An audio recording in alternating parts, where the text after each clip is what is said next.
وہ ایک پاگل تھی مگر انتہائی حسین تھی۔ اس کو دیکھ کر پری کا تصور ذہن میں آتا تھا۔ میرے استفسار پر پتہ چلا کہ پاگل خانے میں اسے داخل ہوئے 4 سال ہو چکے تھے۔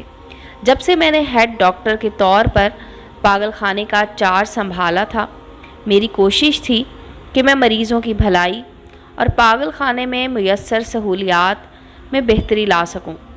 میں نے اپنی سائیکیٹرسٹ کی ڈگری لندن سے حاصل کی تھی اور میں سالہ سال سے لندن میں ہی کام کر رہی تھی، مگر جب عالمی ادارہ صحت کی طرف سے میرے میاں کا تبادلہ پاکستان میں ہو گیا تو میں نے بھی ملک کو عزیز سمجھا اور ملک واپس آنے کا فیصلہ کر لیا۔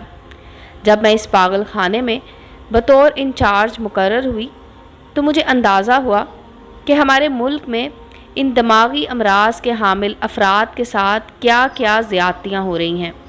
سہولیات کی انتہائی قلت، عملے کے سہارے ان لوگوں کے ساتھ جانوروں جیسا سلوک کیا جاتا ہے۔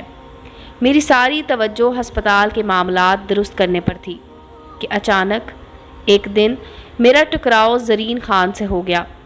اس کو دیکھ کر مجھے فوراً اندازہ ہو گیا کہ وہ کسی بھی دماغی بیماری کا شکار نہیں ہے۔ میں نے آج اسے 2-1 سیشن کے لیے بلایا تھا۔ میرے پہلے سیشن پر وہ خاموش بیٹھی رہی، مگر آخر کار میری کوششیں رنگ لائیں اور میں اس کی کہانی جاننے میں کامیاب ہو گئی۔ زرین خان ایک متوسط طبقے کی پڑھی لکھی لڑکی تھی۔ وہ اخبار میں جرنلسٹ کے طور پر کام کرتی تھی۔ اس کے ماں باپ ایک کار حادثے میں جاں بحق ہو گئے تھے۔ وہ اپنے ماں باپ کی اکلوتی اولاد تھی۔ جرنلزم اس کا شوق تھا۔ اس کا منگیتر بھی ایک جرنلسٹ ہی تھا۔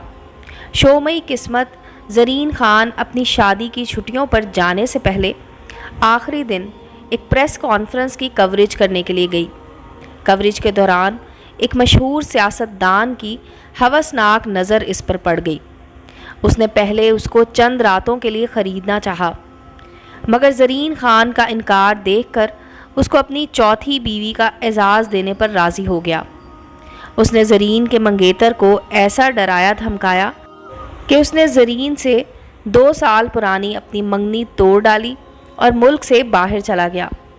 وہ سیاستدان زرین کی روزگار سے لے کر زندگی تک کے دروازے ایک ایک کر کے بند کرتا جا رہا تھا، مگر زرین اپنی جگہ چٹان کی طرح قائم تھی۔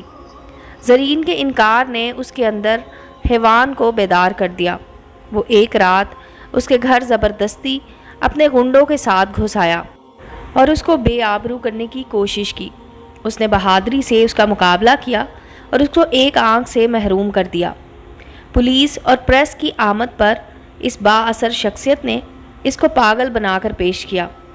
زرین جانتی تھی کہ اگر وہ پولیس کی حراست میں چلی گئی تو اس کا کیا حشر ہوگا۔ زرین خان بے ساختہ ہنسی اور بولی، ڈاکٹر صاحبہ، اپنی عزت بچانے کے لیے میں نے ایک کڑوی گولی نگل لی۔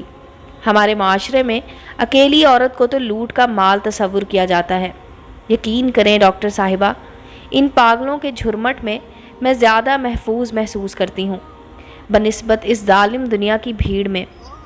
میں حیرت سے اس بنت حوا کو دیکھتی رہی۔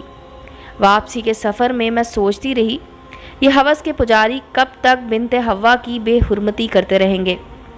ہمارے ملک میں کب عورت کی آبرو محفوظ ہوگی؟